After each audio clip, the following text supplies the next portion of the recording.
Welcome, welcome. This is Marnie. We are going to be talking about faith-fueled marketing for purpose-driven authors today with our guest, Susan Neal, the author of a recently, right now released book called How to Sell 1,000 Books a Month. This is so exciting. Grab a notepad. We're going to be talking about the most important marketing tactic a writer or author should do when they start their writing career or right now. The most important thing to do immediately after book publication, how to build an ideal and powerful marketing plan based on your personality, the number one marketing element most authors miss and how to fix that now, plus the most important part of a book launch and why.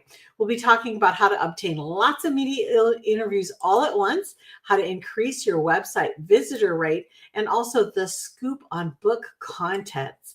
Our guest today, Susan Neal, is an award-winning, best-selling author and certified writer coach with an MBA and MHS. She is the CEO of Christian Indie Publishing Association and Christian Authors Network. You can learn more about her at her website, susanuneal.com, and also invite her to speak via womenspeakers.com. I'm super excited to welcome you here now. Susan, welcome. Thanks so much for having me. I appreciate it. Well, it's great to have you here and congrats on your new book. I am excited because I know when you say it, I know it's true. There's some stuff out there that you're going, I don't know if I really believe that, but I know if you say it, it's doable. So yeah. So this is which number book for you? 10. 10. Amazing. Yeah. And I've, many of my trainings over the years, well, I can't say many, but some of my trainings over the years, I've actually used you as an example because you have such a beautiful way of sharing what God's put in your heart to help other people, not to hide your light under a bushel, but to just go ahead and let it shine. So I'm excited for this right now. I want to just dive in. We're going to move quickly here so we can cover all this in the time we have. But you have a tactic that you say is the most important marketing tactic for writers. So what is that? I'm so curious. I'm just so curious what you're going to say. So I wish I had done this years before, but it's to have a lead magnet, a free gift on my website, because I probably have 1,000 more people on my email list. And if you have 1,000 people who love your books and trust you, they're going to buy book after book after product after product. So the number one thing a writer, a new published author, anyone who is in this career should do is get a free gift that's enticing enough to put it on their as a pop-up on their homepage of their website. And in addition, what I do, for example, here's one. If you want a marketing plan, go to howtosell1000books.com. And there you will have this marketing plan that is for you to fill out and put all the things in it that you should complete to market your book. Love that. And so I bought a URL, a domain name. Yeah. So it's easy when you're on a podcast, YouTube video, etc. To say that instead of saying susanuneal.com/how to sell 1,000. No, exactly. By the URL, by something that's easy for you to say, easy for them to hear and understand and remember. Love that. Okay. And the most important thing to do immediately after book publication is get 50 Amazon book reviews. So I have found that after 50, just something happens. And then it'll be 62, and then it'll be 78, and then it just keeps going. Wow. It for my book, 7 Steps to Get Off Sugar and Carbohydrates, it took 2 years for me to get 50 Amazon reviews. And now it has over 1,500. Wow. Interesting. So I think that Amazon thought that people would just start leaving reviews organically, automatically, and it doesn't happen. It's like pulling teeth to get the first 50 reviews. But Yeah. after you do, then they just start coming. I love that. Wow. Wow. That's an insider secret if I ever heard one. Yeah. One of the reasons I say to get reviews right away is because one of my books was doing early days, like way 2 decades ago. One of my books was doing so well and it hardly had any reviews, but it was just selling. And then two kind of bad reviews. They were both the same. They said, I could find this stuff anywhere. Why are you selling it? And it's like, well, the reason you can find it anywhere is because my book's been out, people have been using it, and now it's all over the internet. So, but by the time I had 2 negative reviews and only a couple good reviews, people were timid to give me a good review after bad reviews. So I think the other reason I have realized is people like to be part of the crowd. They don't like to be the one voice saying, hey, that was really good after people say it's bad. So just know, you have an opportunity at the beginning to start a trend with good reviews and people who love you and people who love your work. So yeah, do that right away. Yeah. Okay. How to build an ideal and powerful marketing plan based on your personality. You and I could be twins on this one. That's right. So you have your introverts and you have your extroverts. If you're an extrovert, you just enjoy being on a show like yours. Yeah. And if you're an introvert, you do not. So based on your personality, choose. For me as an extrovert, I really enjoy being on podcasts and radio shows, even going to TV and, going on television shows. It's scary at first, but God is with you and he gives you the words. But for those who would just, their knees would just shake thinking of that, well, they would probably much more enjoy doing a guest blog, writing a magazine or article, whether it is for an e-magazine online or a print magazine, or they could even do something like a Kickstarter program to launch their book. So based on your personality, then it's so much easier to market. I love that. I'm all about that. And you love shows as well. You go to book shows and where people come and buy things. A lot of interaction there. And I know those are intimidating for introverts. When I talk to introverts, they're like, I can do it, but then I have to rest a while after. Right. You and I, this kind of charges us up. So I know, it's so funny how it's so different. It is, yeah. Okay, what's the number one marketing element that most authors miss, and what can they do to fix that now? And that is to send a press release. Send a press release to your local and your regional media in the area. Let me show you. I have one right here. And I've been written up on the newspaper quite a few different times. Yeah. So this is, you send a press release, and here, this is the faith section. And if a newspaper has a faith section, then they're really going to want to get, different things. Local right. people, so right. That is, so you have to know how to write a press release. And I have a guide for that, and I teach you how also in the book. But yeah, that's what you want to do. And who knows? I just put one. I know, right? I just put one out earlier today for our Hidden Treasure Award winners. We're going to talk about that in just a moment, about entering contests and things like that. But local press is the gold for you. If you try to put out a national press release, it will get lost in the nation. But the local news people are always looking for a story about somebody local that they can feature. So don't miss that. I love that. Most important, a part of a book launch, and why? This is what I have found. You need 100 people on your launch team because only half of them will write a book review. So if you get 100 people, I'm like cousins, nieces, nephews. I went back to my Bible study rosters from decades ago, old church directories. I ask everybody. And, with my book, Eat God's Food, A Kid's Guide for Healthy Eating. With that one, I had 75 on Mhm. my launch team. I got about 37 reviews. Yeah. And then I did a book blogging tour. I paid for that.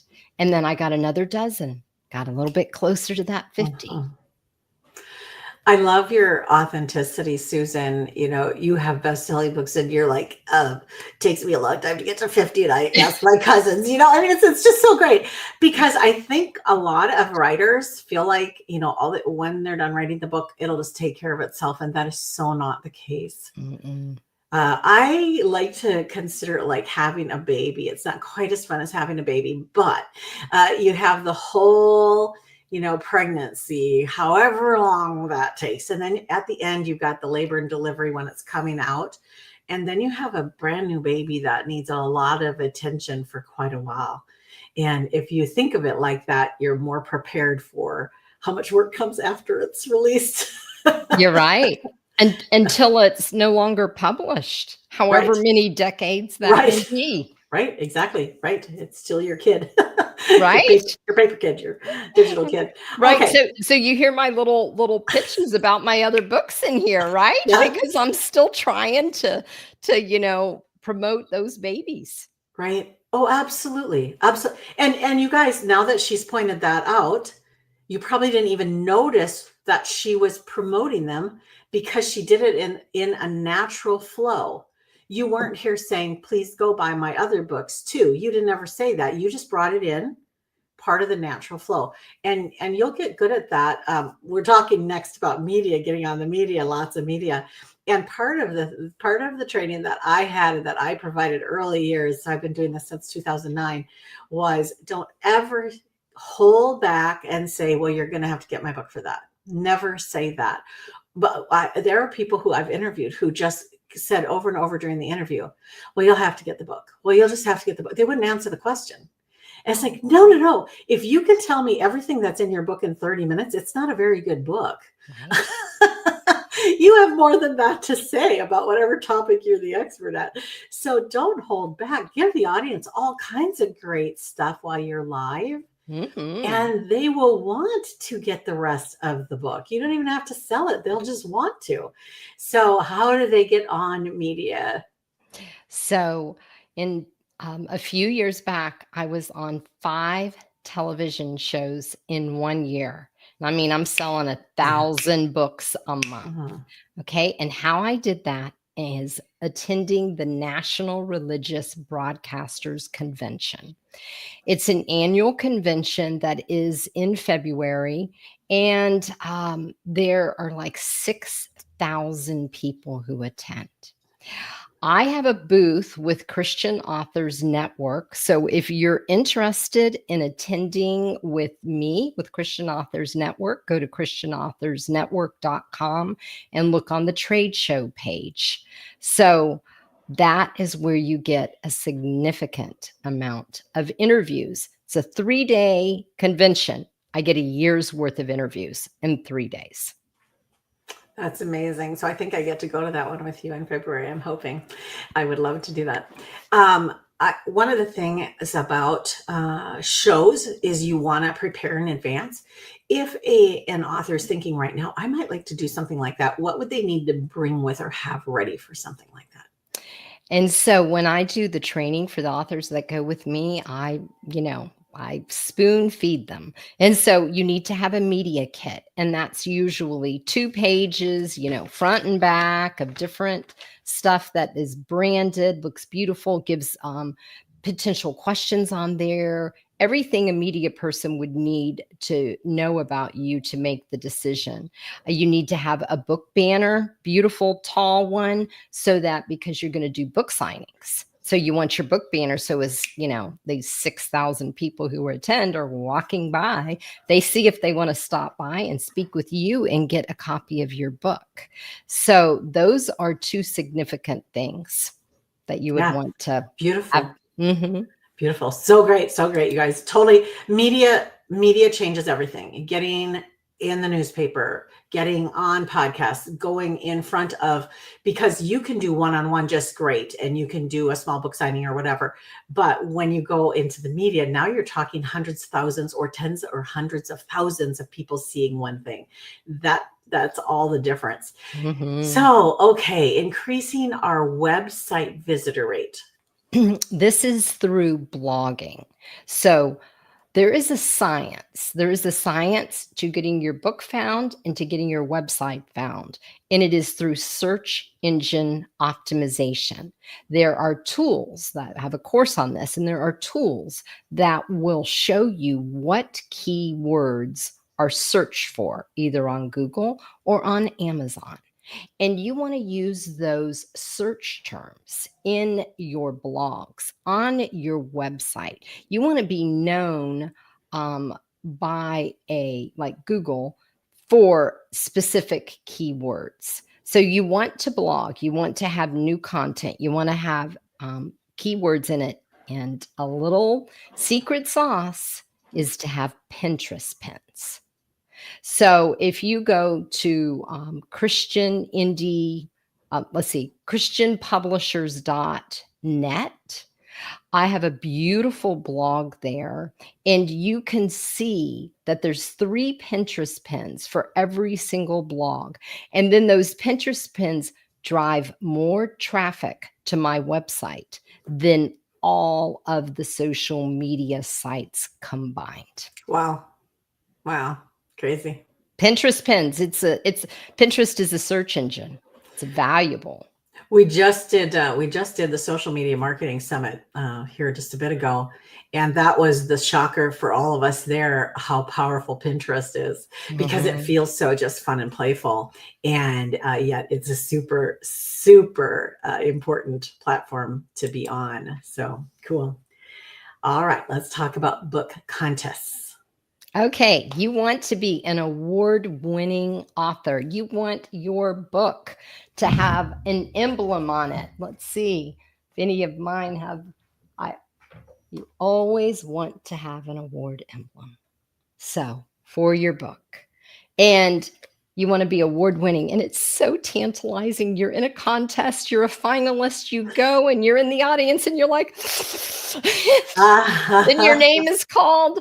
Oh my gosh. Yeah. It's really, really thrilling. It is so worth it. So the first year of your that your book is published, you should go ahead and put your book in contests, one after the other, until your book becomes award-winning. And if your book has been published a couple years back, well, the contest that I direct is christianawards.com. And if you go there, then for the past 3 years, we take books for the past 3 years, not just the last year.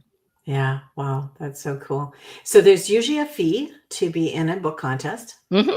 Yeah, there is, but it's well worth it if you, because this emblem, and also if I self-publish, then I go back into Author Central, and for the I go back into KDP, and for the description of the book, I add a first line, all in capital letters, Golden Scrolls winner, da da da da da. Know, so it's known that this is a winner.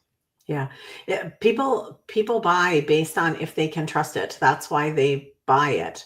It's a decision that they're making. They're going to part with some money in exchange for, they hope, something really good.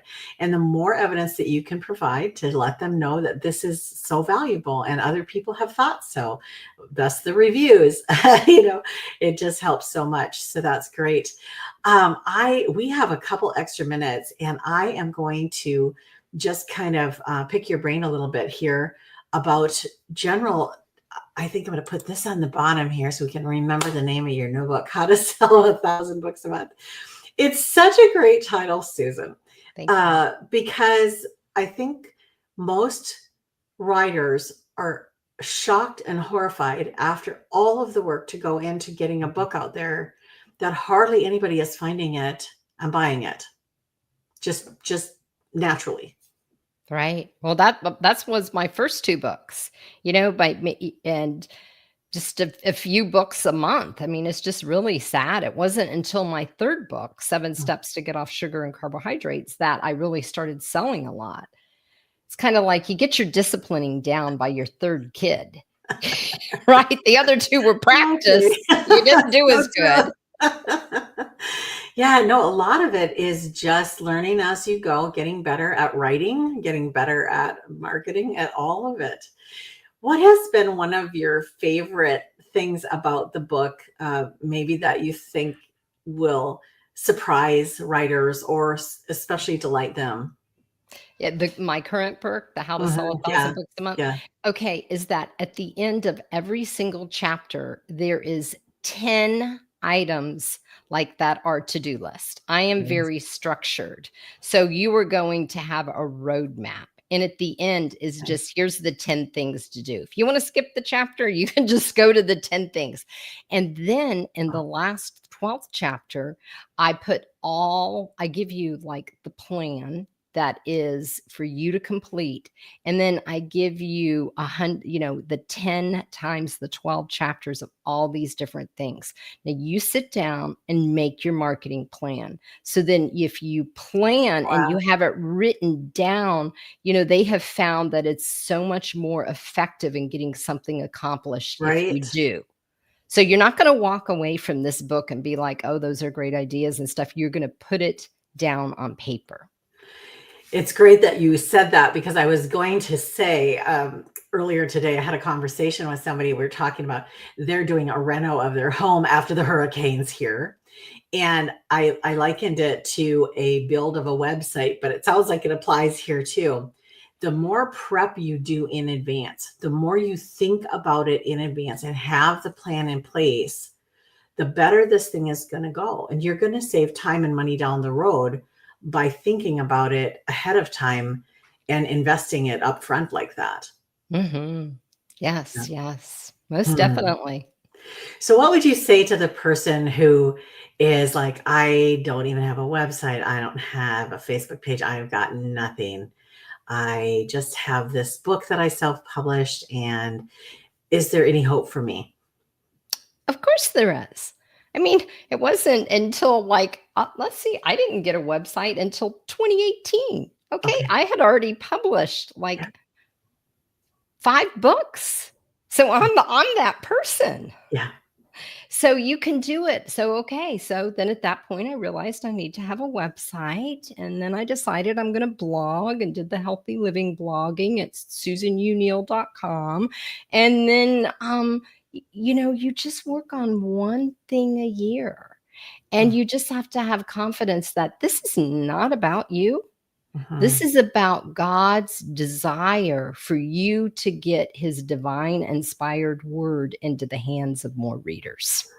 I love that, and one of the things I've always said to God all the way along, because my first book came out in 1996. So now I Wow. have 14. Now I have 14 books. And all along the way, I would have the thought in my head, do I want to be a flash in the pan or do I want to be a stable voice for decades? And in Mm. my heart, from the very beginning, Wow. I wanted to be a stable voice for decades. That, Mhm. yeah, if something can go viral or be a bestseller or whatever, not that we're opposed to that, but if that's your only goal, boy, there's some disappointment probably awaiting you.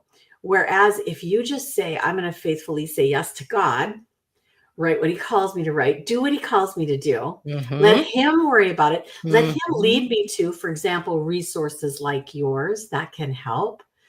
Trust God, in that, and then do my part. Boy, I tell you, I could have never imagined. I didn't even know how to read barely when I graduated from high school. I was so dyslexic and just couldn't hardly read. And now, to be an author and train authors, Wow. look what God can do. So I think we are in agreement here that we're encouraging you guys. If God has called you a writer or called you to write, do it with all your heart, do it well, learn from the mistakes, go forward, keep learning, and find ways to get the message out there.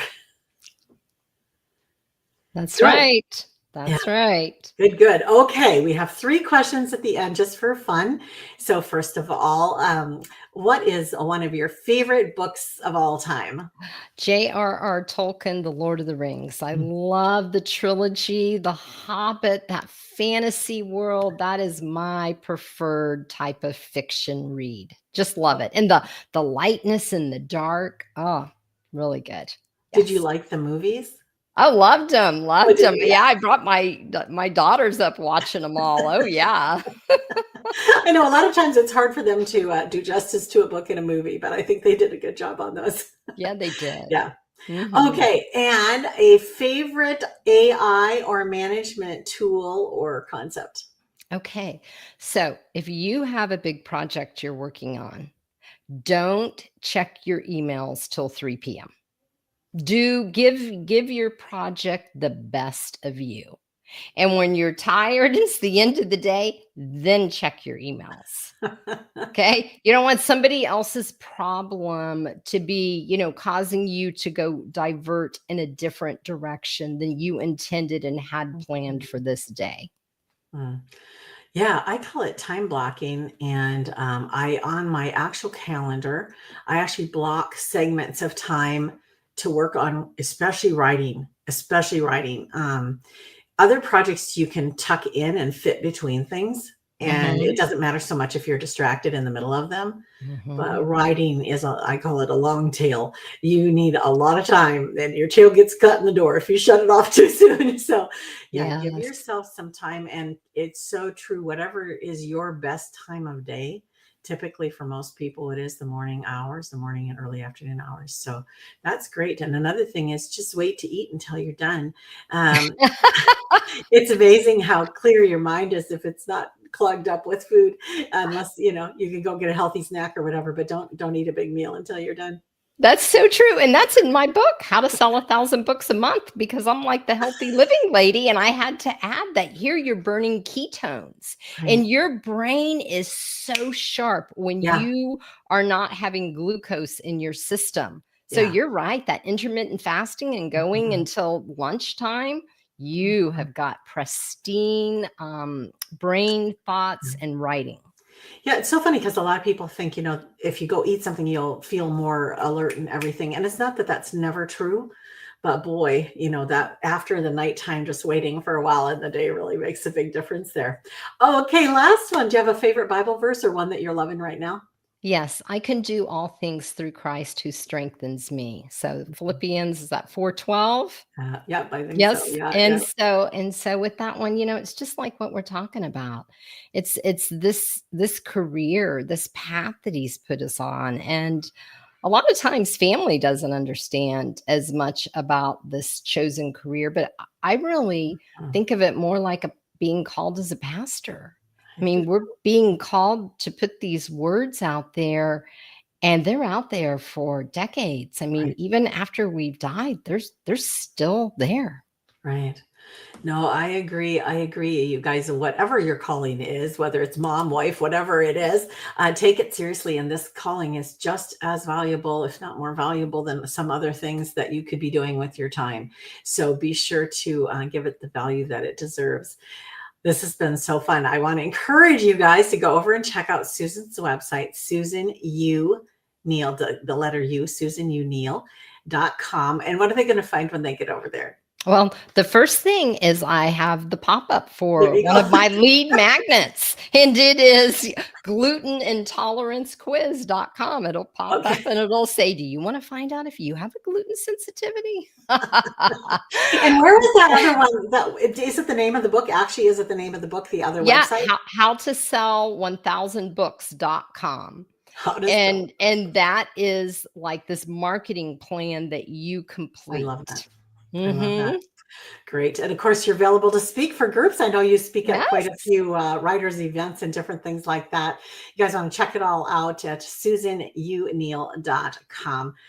My dear, thank you so much for being here. I just love Thank knowing you, and I you. love what you're doing in the world. Love sharing about this and also just getting in on it myself. So thanks a million. Oh, thank you so much. You do so much for all of us. And Um, we thank you, Marnie. You've been in this for decades, a lot longer decades, than I me. know. It always surprises me because you've done so much in such a short time. It's like, wow, you just dove in the deep end. Well, thanks you guys for being here. Have a great day, and we'll see you next time. Bye bye.